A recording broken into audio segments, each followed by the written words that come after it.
नमस्कार दोस्तों, शिक्षा सेवा में आपका स्वागत है। आज हम एनसीईआरटी के 9वीं क्लास के पहले चैप्टर हमारे आसपास के पदार्थ के बारे में पढ़ेंगे। आज हम अपने चारों ओर की दुनिया के सबसे बुनियादी सवाल को समझेंगे। मतलब ये हवा, पानी, पत्थर, तारे, ये सब आखिर किस चीज से बने हैं? वैज्ञानिक इसे पदार्थ कहते हैं। बिल्कुल। और इस विषय को हम वैज्ञानिक दृष्टिकोण से देखेंगे कि पदार्थ की परिभाषा क्या है, इसके गुण क्या हैं और ये कितनी अवस्थाओं में पाया जाता है। वैसे प्राचीन भारतीय दार्शनिकों ने पदार्थ को 5 मूल तत्वों में बांटा था: वायु, पृथ्वी, अग्नि, जल और आकाश, जिसे पंचतत्व कहते हैं। हाँ, पंचतत्व। पर आज के जो आधुनिक वैज्ञानिक हैं, वो इसे भौतिक और रासायनिक गुणों के आधार पर वर्गीकृत करते हैं। आज की हमारी चर्चा भौतिक गुणों पर ही केंद्रित रहेगी। ठीक है, तो सबसे बड़ा सवाल ये था कि पदार्थ लकड़ी के टुकड़े की तरह, मतलब कंटिन्यूअस है, या फिर रेत के कणों की तरह छोटे छोटे कणों से बना है। चलिए इसे एक बहुत ही आसान प्रयोग से समझते हैं। सोचिए, अगर एक ग्लास पानी में नमक या शक्कर घोली जाए तो पानी का स्तर बढ़ता नहीं है, तो फिर वो नमक या शक्कर कहाँ गायब हो जाती है? यहीं पर वो आहा वाला क्षण आता है। ये साबित करता है कि पानी के कणों के बीच खाली जगह होती है, जिसे वैज्ञानिक रिक्त स्थान कहते हैं। अच्छा। और नमक के जो कण हैं वो उन्हीं खाली जगहों में जाकर समा जाते हैं। इससे ये सिद्ध हो जाता है कि पदार्थ असल में कणों से मिलकर बना है। ठीक है, तो पदार्थ कणों से बना है, पर ये कण कितने छोटे होते हैं? मतलब इसका कोई अंदाजा है? इसका अंदाजा पोटेशियम परमैंगनेट के प्रयोग से लगता है। इसके बस कुछ क्रिस्टल, आप सोचिए, बस 2-3 छोटे क्रिस्टल 1000 लीटर पानी को भी रंगीन कर सकते हैं। 1000 लीटर? हाँ, और बार बार उस रंगीन पानी में साफ पानी मिलाने पर भी रंग हल्का होता जाता है, पर गायब नहीं होता।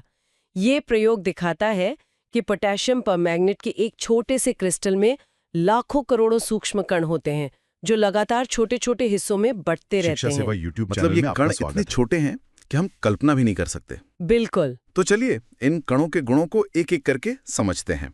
पहला गुण तो हमने अभी देखा, पदार्थ के कणों के बीच रिक्त स्थान होता है, जैसा कि हमने नमक वाले प्रयोग में देखा। सही कहा। और दूसरा गुण है कि पदार्थ के कण निरंतर गतिशील होते हैं। मतलब उनमें गतिज ऊर्जा या काइनेटिक एनर्जी होती है, वो कभी रुकते नहीं हैं। इसका सबसे अच्छा उदाहरण तो अगरबत्ती है। बुझी हुई अगरबत्ती की महक के लिए तो पास जाना पड़ता है, लेकिन जैसे ही उसे जलाते हैं उसकी खुशबू पूरे कमरे में फैल जाती है। हाँ, ऐसा इसलिए होता है क्योंकि तापमान बढ़ने से कणों की गतिज ऊर्जा बढ़ जाती है। वो और तेजी से गति करने लगते हैं और हवा में मिलकर हम तक पहुंच जाते हैं। इस प्रक्रिया को विसरण या डिफ्यूजन कहते हैं, और गर्म करने पर विसरण तेज हो जाता है। यही वजह है कि गर्म खाने की महक ठंडे खाने के मुकाबले ज्यादा दूर तक जाती है। सही बात है। और तीसरा गुण, अगर कण हमेशा घूम रहे हैं और उनके बीच जगह भी है, तो चीजें बिखर क्यों नहीं जाती? बहुत अच्छा सवाल। यही तीसरा गुण आता है। पदार्थ के कण एक दूसरे को आकर्षित करते हैं। उनके बीच एक आकर्षण बल काम करता है जो उन्हें एक साथ बांध कर रखता है। इस बल की मजबूती अलग अलग पदार्थों में अलग अलग होती है। जैसे लोहे की कील में ये बल बहुत मजबूत होता है, चौक के टुकड़े में कमजोर, और रबर बैंड में वो एक अलग तरह का होता है। अच्छा, तो इसी वजह से हम पानी की धार को अपनी उंगली से आसानी से नहीं काट पाते। बिल्कुल, क्योंकि पानी के कण एक दूसरे को आकर्षित करके जुड़े रहते हैं। तो कणों के इन्हीं 3 गुणों के कारण पदार्थ की 3 मुख्य अवस्थाएं होती हैं: ठोस, द्रव और गैस। चलिए पहले ठोस अवस्था को देखते हैं। इनका एक निश्चित आकार, स्पष्ट सीमाएं और स्थिर आयतन होता है। ये कठोर होते हैं। इसमें कुछ दिलचस्प उदाहरण हैं, जैसे रबर बैंड जो खींचने पर आकार बदलता है पर बल हटाने पर वापस आ जाता है। हाँ, वो ठोस कैसे हुआ? वो ठोस ही है। या फिर स्पंज को लीजिए, वो भी ठोस है पर उसे दबाया जा सकता है। ऐसा इसलिए क्योंकि स्पंज में छोटे छोटे छेद होते हैं जिनमें हवा भरी होती है। जब हम दबाते हैं तो वो हवा बाहर निकल जाती है। समझ गया।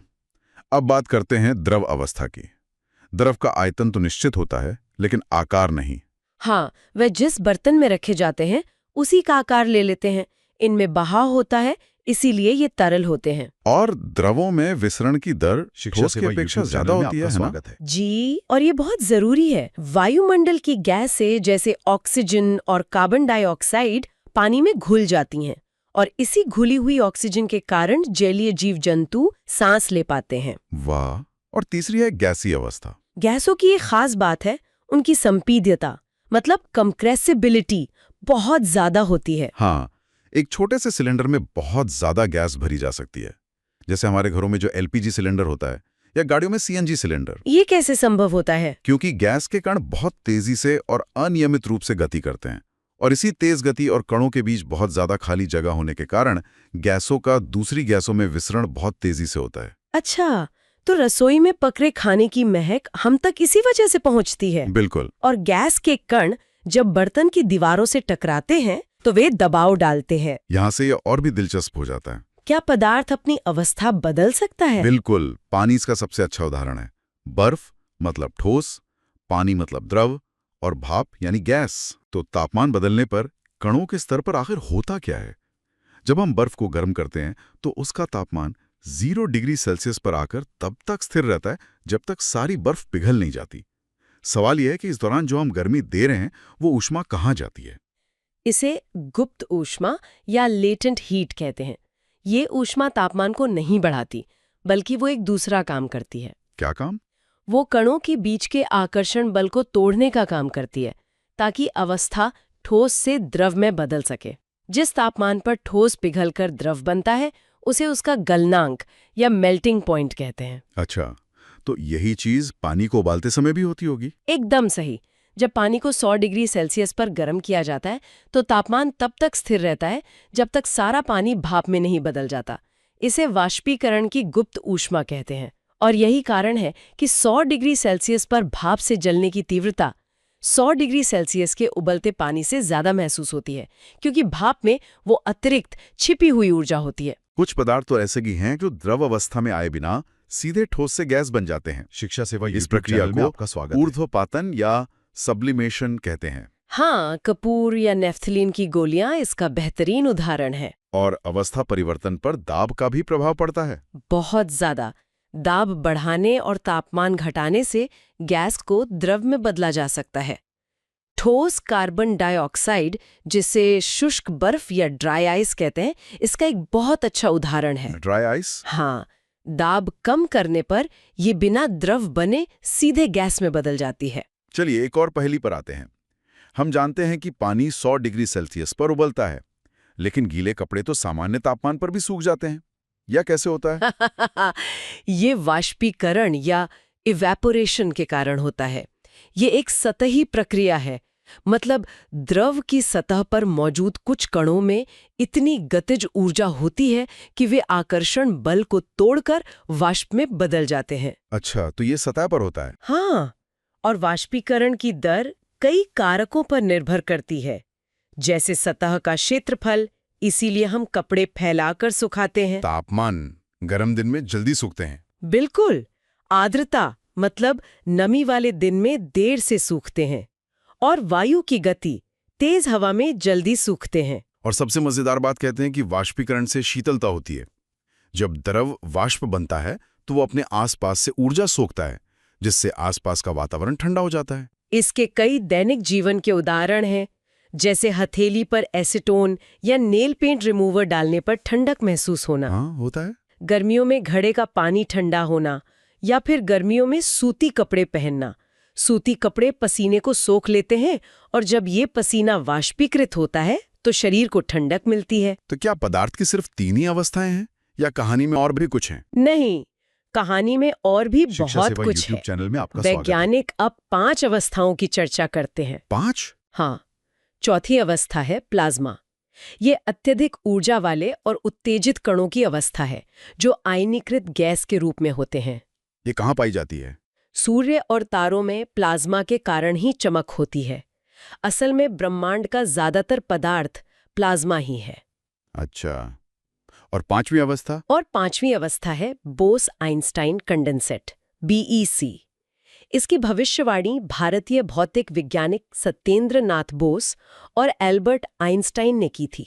वाह, ये कैसे बनती है? इसे बनाने के लिए सामान्य वायु के घनत्व के 1,00,000वें भाग जितने कम घनत्व वाली गैस को बहुत ही कम तापमान पर ठंडा करके तैयार किया जाता है। मतलब परम शून्य के करीब। हाँ, बिल्कुल। तो आज हमने समझा कि हमारे आसपास का हर पदार्थ छोटे छोटे गतिशील कणों से बना है। इन कणों के गुण ही पदार्थ की ठोस, द्रव और गैस अवस्था को तय करते हैं। और यह भी कि कैसे तापमान और दाब से ये अवस्थाएं बदल सकती हैं। हमने वाष्पीकरण और पदार्थ की दो और नई अवस्थाओं, प्लाज्मा और बीईसी को भी जाना। बिल्कुल। और एक अंतिम विचार ये है कि हमने अवस्था परिवर्तन को वैज्ञानिक रूप से समझा, लेकिन सोचिए कि यह हमारे रोजमर्रा के जीवन की कितनी घटनाओं को समझाता है। जैसे जमीन पर पड़े पानी के सूखने से लेकर इत्र की खुशबू के पूरे कमरे में फैलने तक, इन अदृश्य कणों का नृत्य ही हमारी पूरी भौतिक दुनिया को नियंत्रित करता है। ठीक है दोस्तों, मिलते हैं आप किसी अगले वीडियो में। तब तक के लिए और इस वीडियो को देखने के लिए आपका बहुत बहुत धन्यवाद।